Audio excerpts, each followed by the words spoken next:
Chapter 360, A Difficult Conundrum. Klein thought seriously for a while and came up with all sorts of theories. But because he lacked the necessary information, he could only temporarily ascribe the cause of the matter to the difference in the flow of time between the Earth and this world. Roselle and I have transmigrated less than a year apart, but in this world, we are separated by nearly 200 years. That is to say, even if I were to spend 200 years to find a way to return, it's likely that I won't lose the opportunity to meet my parents. At most, I'd have been missing for a year. Klein made a contrasting inference, improving his mood significantly. He instantly felt filled with motivation.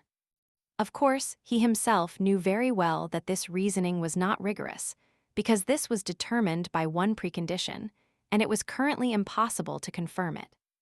What if Roselle transmigrated after me? That might involve so-called spatial-temporal turbulence.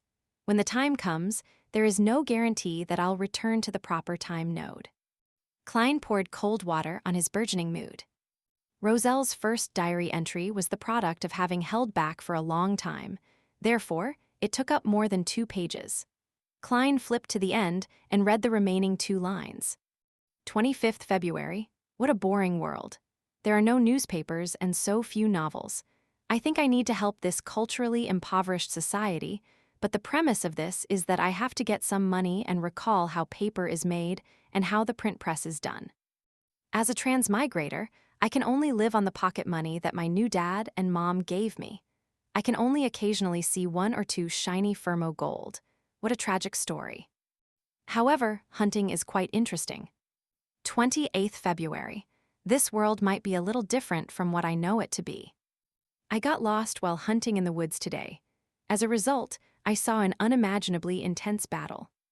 In the battle, the man who was surrounded had additional eyes growing on his face, a total of 4 eyes. They even shot dark green light. This is fucking illogical. Is this a humanoid monster? This is actually a fantasy world, right? That monster's opponent was even more powerful. He summoned a pillar of light that burned with golden flames. Yes, I think it was summoned. Fortunately, they didn't discover me. After getting rid of that monster, that person left with the corpse. I, Huang Tao, am indeed the protagonist. I discovered the truth of this world a few days after I transmigrated. Perhaps they can recognize the mysterious symbols and patterns on the silver token. Of course, I won't ask. I want to become like them and crack it myself. There's another key reason as to why I said this. I can't even fucking remember what the pattern looks like. I can only vaguely remember it. Indeed, the protagonist. Emperor, did you pour all of your 8th grader syndrome soul into your diary? Klein couldn't help but lampoon. He was very interested in the silver plate, which might have been the cause for Roselle's transmigration, and he was eager to find out what the symbols and patterns on it looked like. If he could really decipher it by relying on the mysticism knowledge of this world, then transmigration might not have just been a coincidence. Klein put down the diary pages, wrapped his fingers on the table, and lifted the screen that isolated the hanged man and the magician. Go ahead and trade freely. Klein leaned back in his chair and smiled.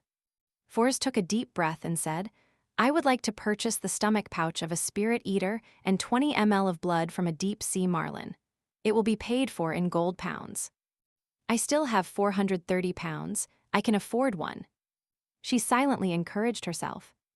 As for where the rest of the money would come from, she had no idea. This is one of the main reasons that prevent many Beyonders from advancing. People cannot really attempt to spend beyond their means. If it wasn't for me having to become a trickmaster to completely be rid of the influence of the full moon's ravings, I wouldn't even consider advancement once I gained rich Beyonder means. I wouldn't even make contact with this circle. I'll write books, save up money, drink tea, and stroll the streets with Zio. Once she's finished with that task, we can travel to different parts of the northern and southern continent. We don't have to be afraid of danger or accidents, and we can enjoy life. Forrest's thoughts suddenly began to wander. Just when she thought that no one would respond, Alger said in a low voice, I saw the deep-sea marlin's blood at the recent gathering of the great pirates, but unfortunately, you've already missed it. You should have said so earlier. No, I'm mistaken. You hadn't joined the tarot club back then. Then what's the point of saying this? showing off your experience. Fors curled her lips secretly but said in all seriousness, Mr. Hanged Man, please keep an eye out for me. I can accept a price between 300 and 400 pounds. Alger sneered. The sea is even vaster than the land. Pirates might not even meet each other in half a year. Even on the islands that they dispose of their loot, beyonder ingredients are seldom gathered. Only big cities like Backland, Trier, Sint, Millom, and Fanepotter can have many ingredients gathered together. From your accent, you should be a Backland citizen or someone who has been living in Backland for many years. You mean that I still need to rely on myself? Fors almost looked up at the high dome. At this point, Derek said, I know roughly where a few spirit eaters are active. But I don't need the gold pounds you people talk about. Fors said with a fake smile, what do you want? The formula for the Solar High Priest potion. Audrey quickly answered inwardly. Derek thought seriously and said, the formula for the Solar High Priest potion. That's a sequence 7 formula, right? I've heard of it, but the formula for this sequence is at least 750 pounds, and if you're in a hurry to get it, it can be sold for more than 1,000 pounds. Furthermore, the stomach pouch of a spirit eater and blood of a deep-sea marlin do not exceed 400 pounds each. They're only worth 300 pounds most of the time. Do you understand me?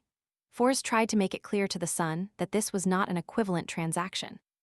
Without hesitation, Derek replied, I can give you 2 or 3 of the spirit eater's stomach pouches. As for the additional need for a deep-sea marlin, he didn't even consider it. He had never even seen the sea before. What can I do with the additional spirit eaters, stomach pouches, roast them or fry them? To be honest, I have no idea when I'll be able to sell it. Most importantly, I'm unable to afford the formula for Solar High Priest. Fors forced a smile and said, I'll try searching.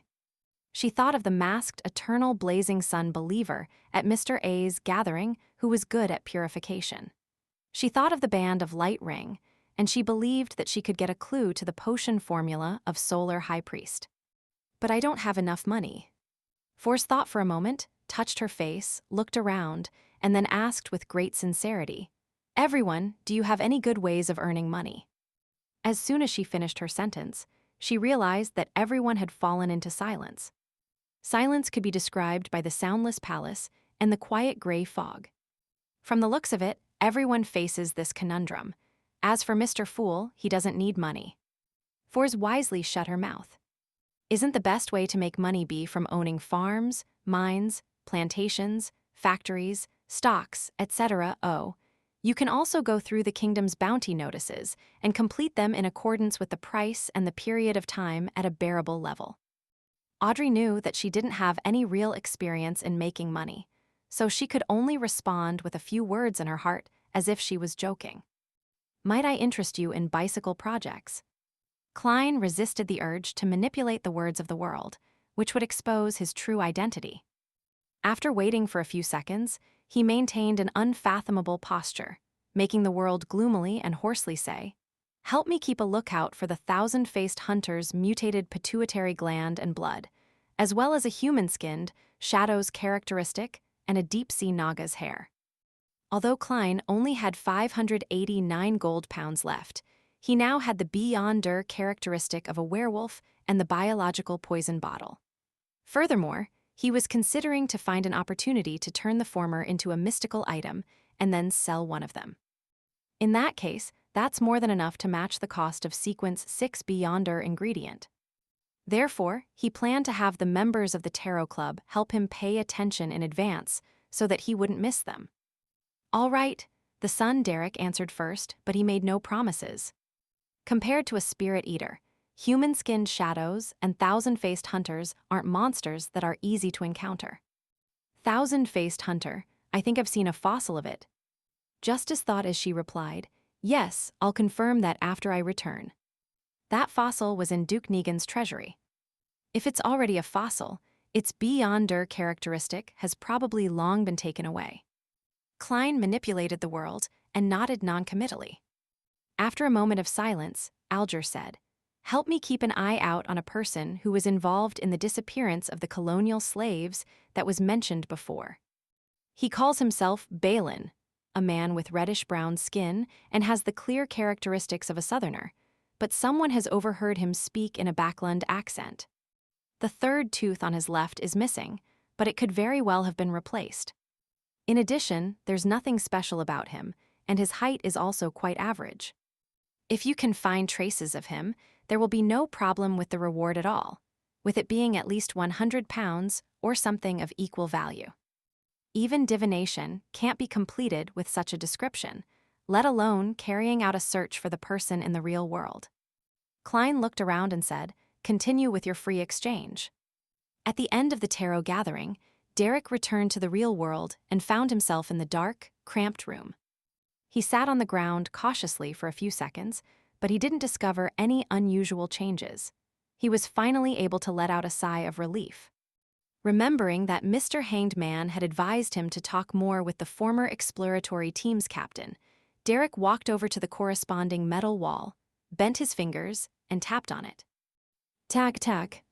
He completed his signal, but there was no response even after a long time.